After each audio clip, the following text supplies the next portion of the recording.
Travel is more than just ticking off countries. It's about the people, the culture, the food, the moments. I'm Pippa Hudson, and on Wonder the World, I invite you to join me every week as we explore destinations both near and far, with the help of fellow adventurers who share their unique travel stories. Listen to my podcast wherever you get them. PrimeMediaPlus.com. Your connection to what matters most. Welcome to another episode of the Teen Junction podcast. I'm your host, Cindy Poluta. And if you're new here, welcome. What is the point of this podcast? It's a place for parents of teenagers or caregivers of teenagers and adolescents to just get some support, some help. We're all in this together, guys. Teenagers, they're up, they're down, they're everywhere. They're quiet, they're loud. They all have their own quirks. Every child is unique. Every parent is unique. And your parent-child relationship is extra special and unique to you. There is no right or wrong way. But with this podcast, we hope to find the right experts that can just maybe point you in the right direction, or maybe something will land with you after today's episode, and maybe one or two things you can try with your teenager or your adolescent to try and connect with them. And that's why we're talking about connection today. And I've got the expert in connection, calls herself the connection coach, Mandy Herold. Mandy, thank you so much. I'm so honored to have you here. I've been dying to sit down with you for the longest time. So this is awesome. Thank you. Thank you, Cindy. And I mean, I don't mean to, because you're a life coach, right? Mm-hmm. And I don't mean to shoot down your work because it's obviously very important, etc. But you wouldn't have a job if parents and teenagers didn't feel like there was some sort of disconnect, right? Mm-hmm. And I think it's very normal for us to be feeling disconnected from our teenagers in the moment, right? Mm-hmm. Absolutely. It is normal, and there's a better way. That's what you're saying, right? Absolutely. I think that often parents spiral when they start talking about their teenagers and not understanding their behavior and the hormones and the emotions and the ups and downs. And so because of how we are wired, our brains are magnets for negativity, right, Cindy? So we tend to spiral. And I think that there is a better way to regroup, to reframe, to put things into perspective, and to celebrate this beautiful human who you get to hang out with. Well, I'm so happy you touched on the hormones and the brain rewiring, because I think that's a very important place to start. We've mentioned it in other episodes, and we'll say it again. Adolescence is no longer teenagers. It's no longer 13 to 18. Mm-hmm. We've now discovered that with all the hormones and the wiring, it's actually 11 to 25. Do you want to just give us a quick synopsis of what's happening in the brain? Absolutely. And I'm glad you said that as well, Cindy. It's starting earlier. So when we thought before, oh, my child is 13, now they're a teenager, that is now outdated thinking. So essentially what is happening in the brain is that the emotional part of the brain, the amygdala, and the executive part of the brain, this prefrontal cortex, are growing at different paces. Okay. So there is a disconnect. So when you're thinking, my goodness, my teenager, adolescent is doing stupid things, that's what they are supposed to do. They are risk-seeking people. And before, I know that this is not about screens and social media, before, when we were growing up, how did we scratch that risk-seeking itch? We built a ramp, and we did skateboarding, and we climbed a tree, and we asked somebody out on a date.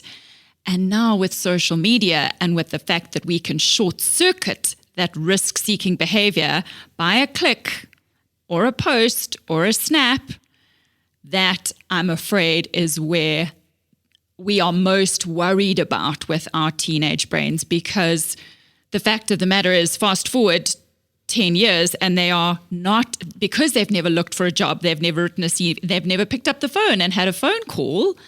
They are then sitting on the couch when they are 25, 26, and there's a failure to launch and they're not leaving the nest. Sorry, that was a very long explanation about the brain. Right. No, it's good. In summary, you're saying they're going to make impulsive decisions because their brains are not thinking properly, right? Exactly. And we did it as teenagers. Exactly. But we showed it in different ways. Absolutely. And the modes. And this is what I always try and say. Parenting has always been parenting for thousands and thousands and thousands of years. Of course, everybody has a parent, right? Mm-hmm. The problems 99 times out of 10 are the same. It's just the different ways in which society has moved that now forces us to parent in completely different ways to our parents, right? 100%. And in exactly that, society has changed so much. You've got two parents working, or you've got a single parents parenting their children, and everybody's busy, everybody's stressed, pressure's on the kids. And then you get to see your kid after a long day. Maybe you're fortunate enough to pick them up from school every day at the right time, or maybe you get them after work and they get in the car, or you get home from work and you say, "How was your day?" And they go, "Fine." And then I'm like, "Oh, give me more than fine." So then you go, "My child doesn't talk to me anymore," because when they're little, and they run out the teacher's classroom and they go, "And then we did Play-Doh and we painted and we did pasta necklaces and then this one said this and then I ate," and they'll give you detail. And then they turn 11, 12 and they just stop, right? Are we normal? And how do I get more than fine, Mandy? Oh, my word. Yes.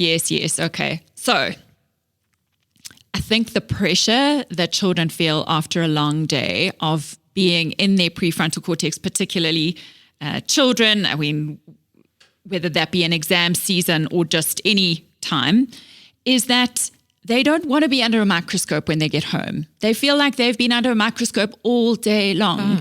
And in terms of that going back to the teenage brain, they are so sensitized to social interactions and fitting in and wanting to be seen to be doing the right thing, that by the time they get home and that eager parent says, "How was your day?" that's all, like having fine is about all they can muster. And what my encouragement, Cindy, to parents listening to this is, why don't you go first? You tell your teen about your day. I had you know what I did today?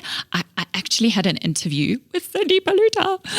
And then I went and did this, and then I did this, and I had such an interesting Zoom call, and that went horribly wrong. And I felt really brave when I had to send this, whatever it is.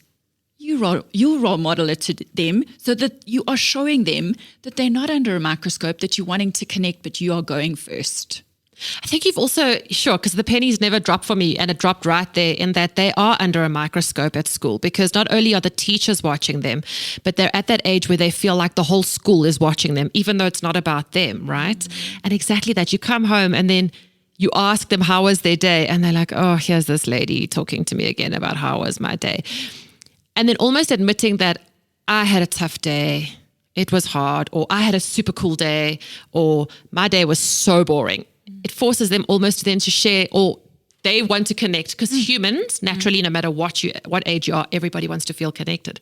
So they kind of want to also give an example, perhaps, of how they felt that day. Absolutely. And when you go first, you give them permission to say, either my day was great or it was not so great, and why. And also just because you're genuinely curious, not because you're judging them. I think teenagers feel judged and they feel alone a lot of the time. Okay, yes, but so do us parents, because I'm not going to lie. Like, you can go home and you can say to your kid, "Oh, I met Cindy Poluta today." And then she rolls her eyes and she goes, "Lame." I have never been made to feel so small in my life than by a teenager who rolls their eyes and says, "Lame." Okay, but I'm going to press pause on this, Cindy, because the invitation would then be to think about where that's coming from. Like, are you relying on your teenager to give you the feedback that you want to feel good about yourself? Okay. So you're saying sometimes us as parents rely on our teenagers to affirm that what we think is cool, when actually, why does it matter if it's cool or not? If I had a cool day, then what does it matter? Sure, but that takes courage. Listen, this is deep. Because deep down inside, we're all still teenagers trying to be cool, because none of us really think we're in our mid-40s here. 100%. I still think I'm like 23. Absolutely. And I was thinking about this in preparation for this interview.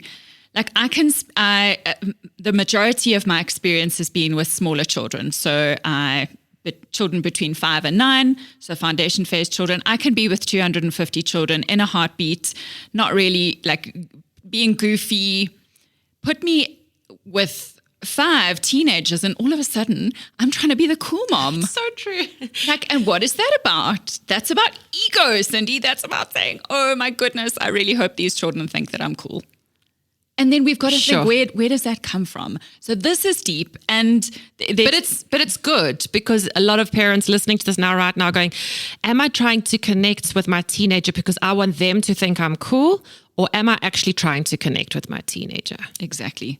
And if there was one thing that I would say to anybody listening, stop taking everything so personally. There's an acronym QTIP. Quit taking it personally. It's not about you. And when that teenager who is vulnerable, who's got hormones, who's got emotions, whose brain is still growing, is responding in a way that maybe doesn't mesh with you, press pause and zoom out and say, what else could be going on here?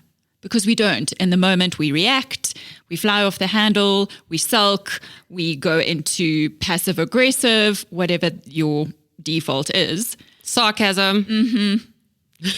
Do you have any idea how hard it is? Like, is it their job to have an idea of how hard our lives Well, are? I mean, it's quite bad. Like, my kids have even said they don't want to, when they grow up, they don't actually want to grow up and work because they see how hard it is every day. They see my husband and I leave the house and come back, and they said, and none of it looks fun. Yeah. And that's why it's called work. Right? Yeah.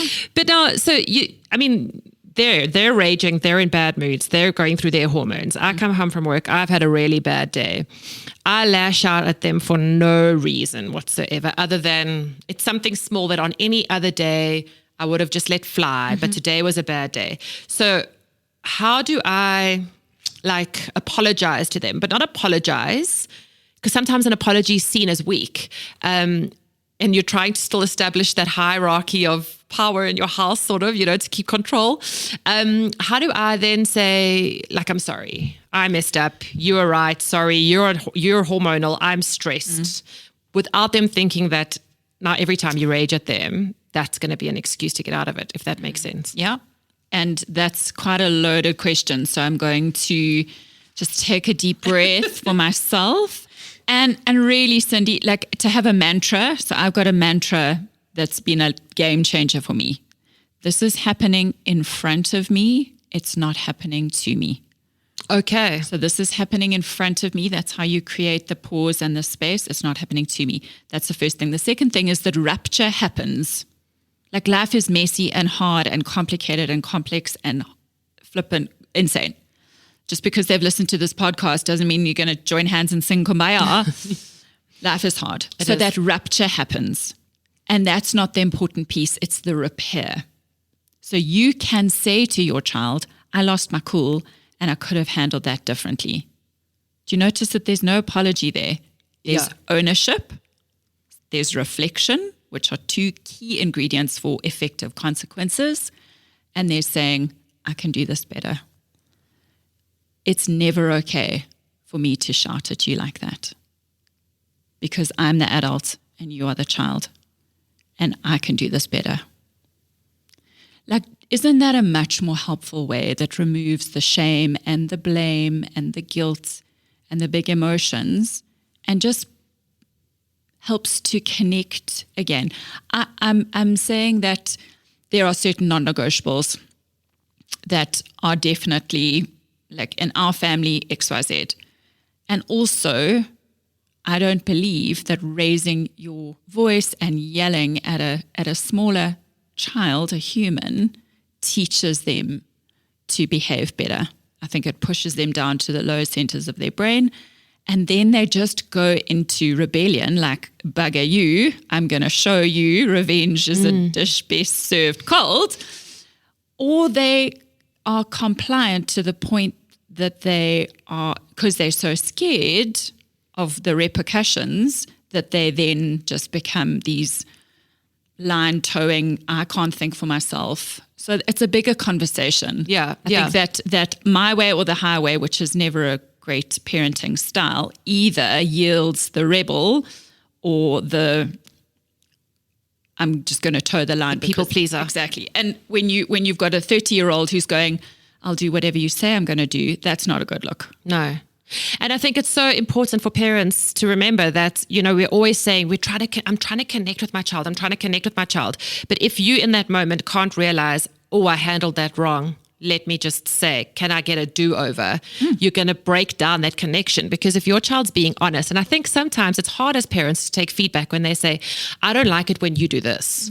And then you're like, what do you mean you don't like it when I do that? So, but they're trying to say to you, hang on a second, because, oh gosh, we're getting complicated here, but sometimes we forget that the family existed, and it exists because it's got individuals. And just because you are my parent and doesn't mean I'm going to get along with you, doesn't mean I'm going to like you, actually. So we just assume that we have children and they're going to love us and they're going to listen to what we say.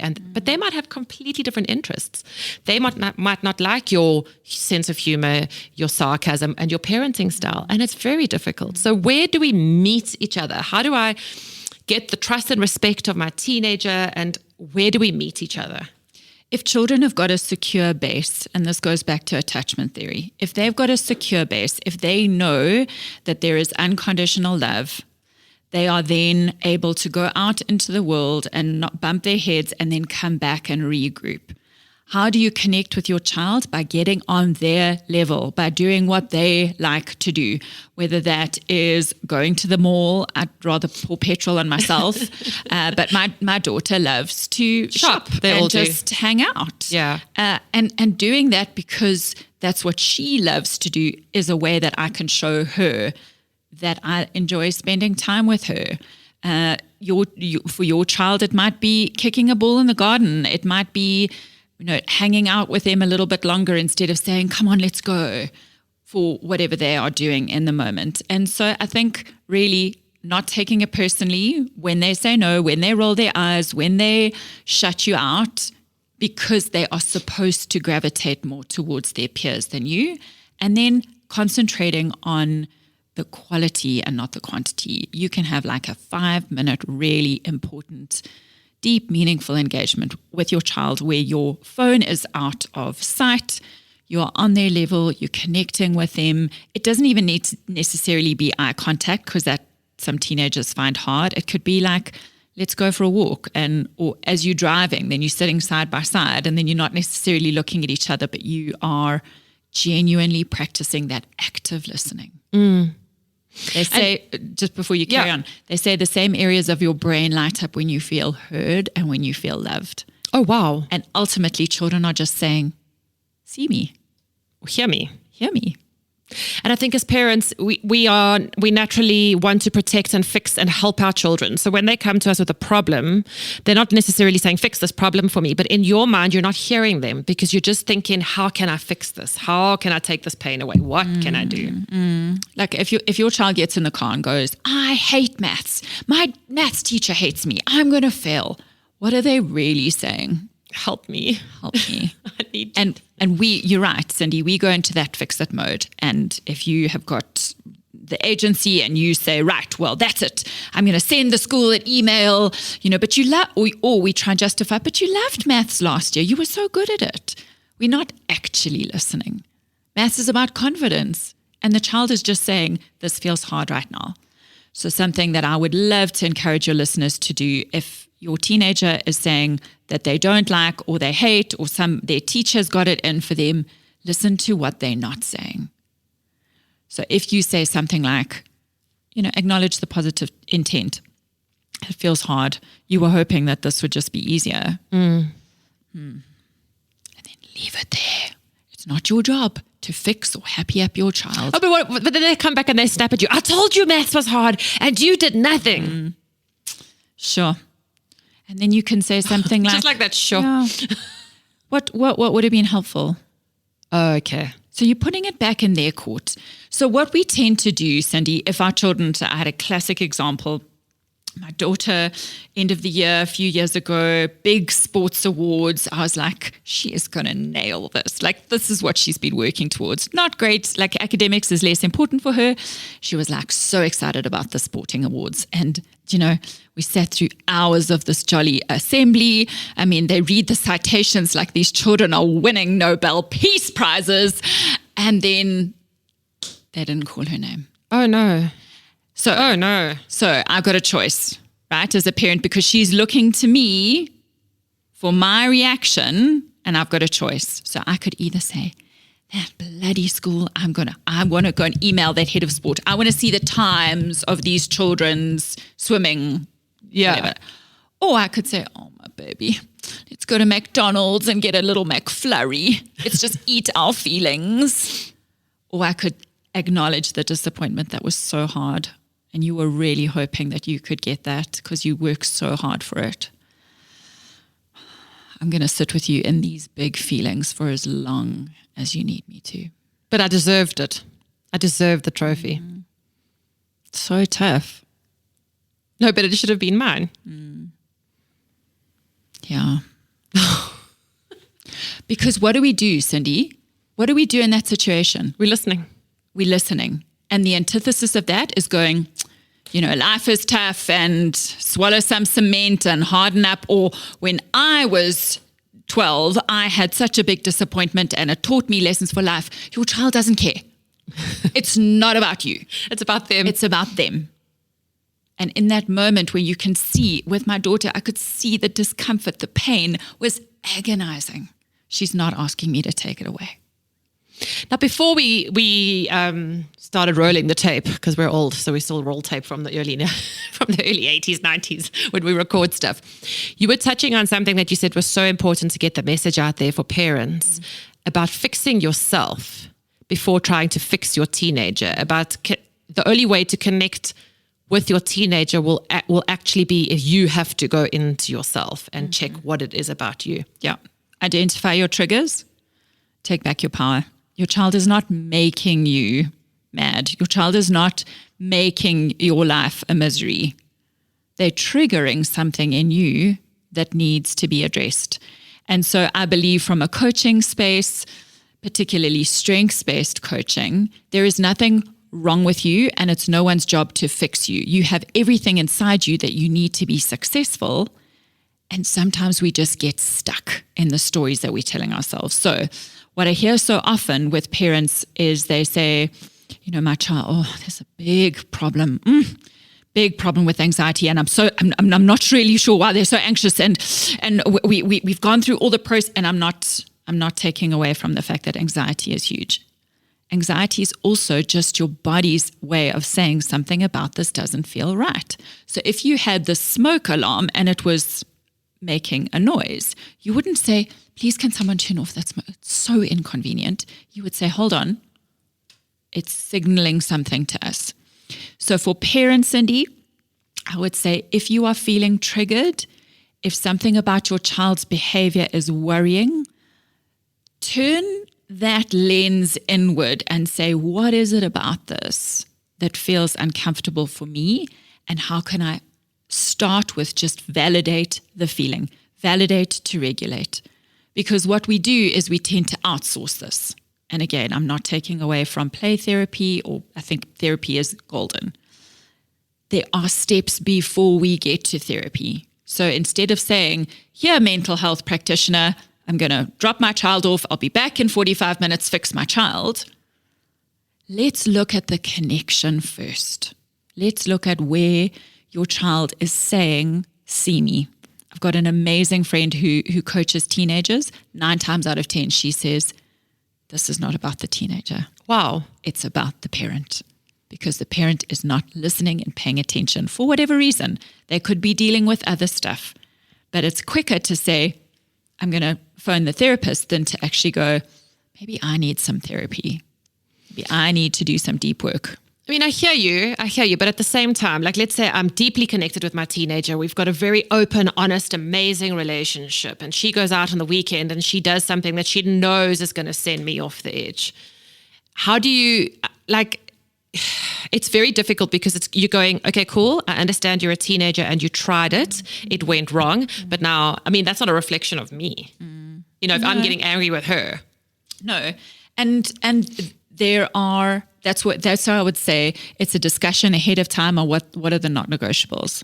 Okay. And what could a consequence of this action be, because we have had the conversation when I've been calm. Okay. Let's set some ground rules here. Okay, so you're going out to a party tonight and there might be some weed or drugs doing the round, and you know that in our house we don't tolerate that.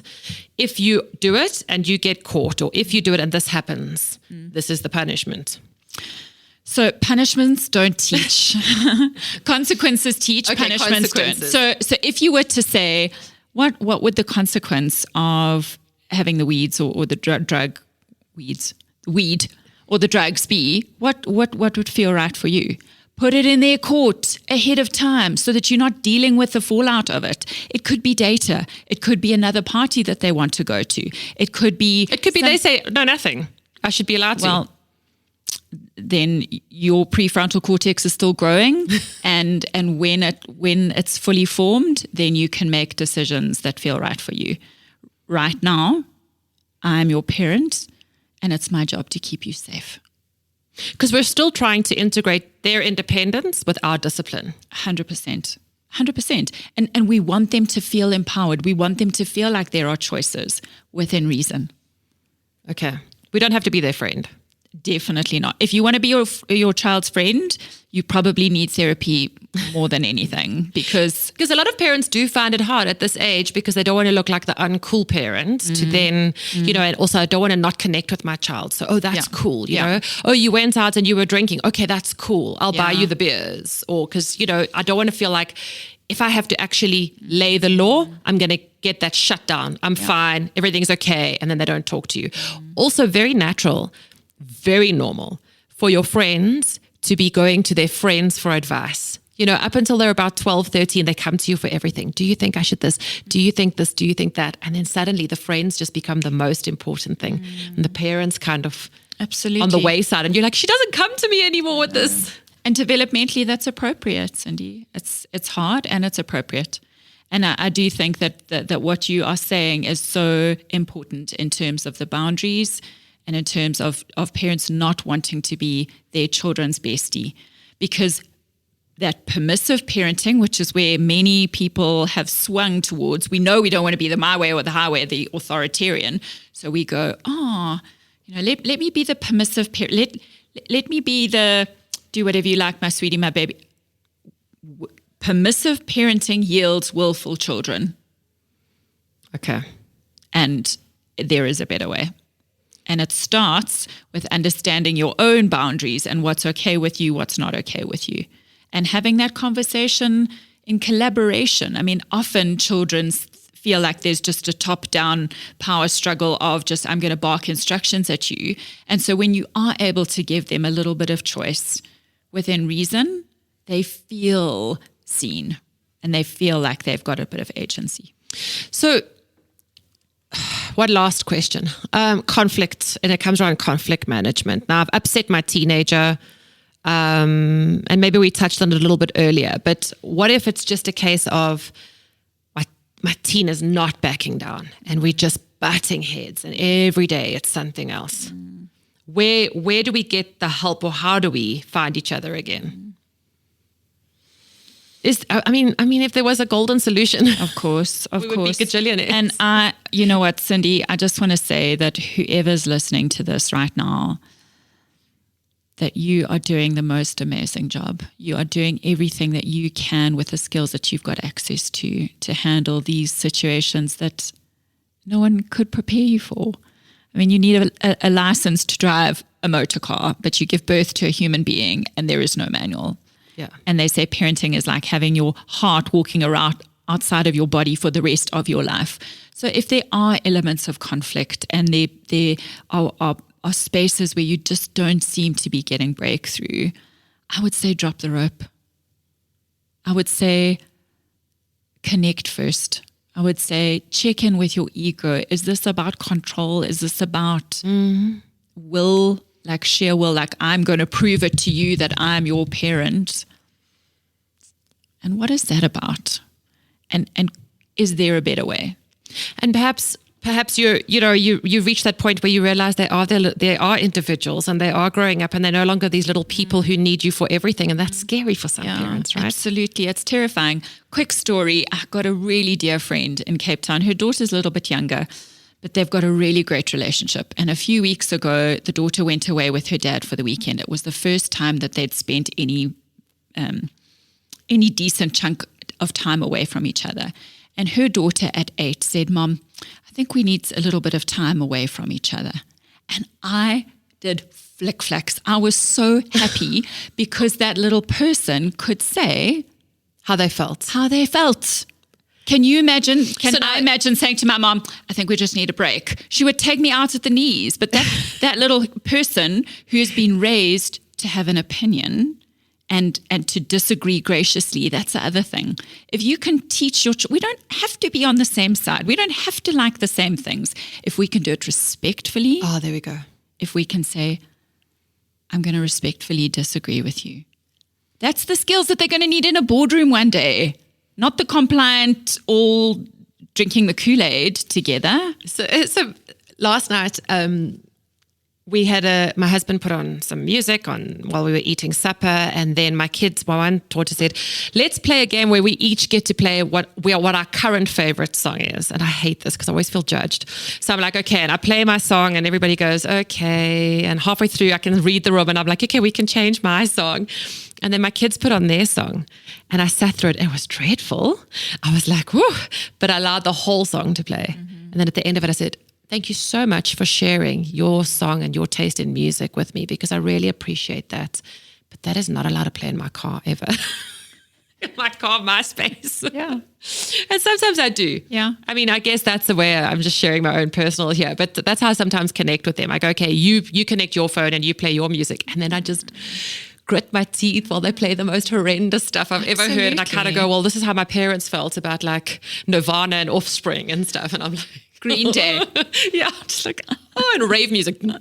So I just got to like suck it up, you know. Yeah. But next time, Cindy, you play your whole song and don't worry about what they think. Oh, no, that's me on the daily. I'm like, listen to Eminem. And they're like, who's Eminem? Like, eventually they go, how many songs did this guy make? Their diplomatic way of saying no more. But just this time together, I mean, I could speak, we'll have to bring you back. But just some closing words. Okay, besides Q-tip, quit taking it personally. What else? Just 3 ways I can connect with my kids and any kind of parting words. Connecting with your child is about doing what they want to do, not about what you want to do, even if you're rolling your own eyes and wanting to impel yourself. Like somebody said, the days are long, but the years are short. Oh, it's so true. They are not going to be little for long.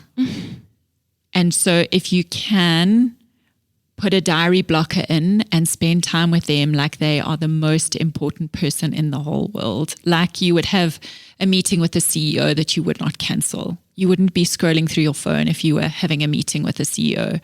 So connecting with your child is not so much about what you're doing. It's the energy that you're bringing to the fact that you care about your relationship.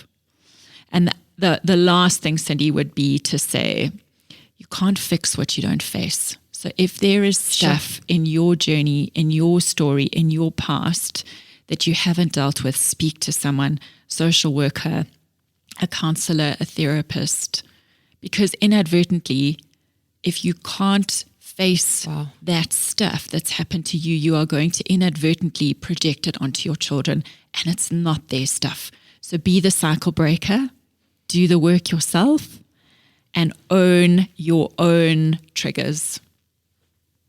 That's amazing. Questions from the cameraman? Anybody got a question? Are we good? So Mandy, if people want to get hold of you, how do we go about doing this? Because I'm sure you have resonated with a lot of people who are like, I just want to sit down with Mandy and have some time with her. I need to connect with my teenager. Help me, Mandy. Oh, thank you, Cindy. It's just been so lovely to be here with you. My website is mandyherald.com. I'm the connection coach on Instagram. And if you're on LinkedIn, Mandy Herald, HEROLD. Thank you so much for your time. And for those listening, remember, there's always help out there. If you're feeling triggered by any of this conversation, you know that you can reach out to SADAG on 0800 567 567 for free adult counseling. There's also Lifeline. You can go to their website and book a session there.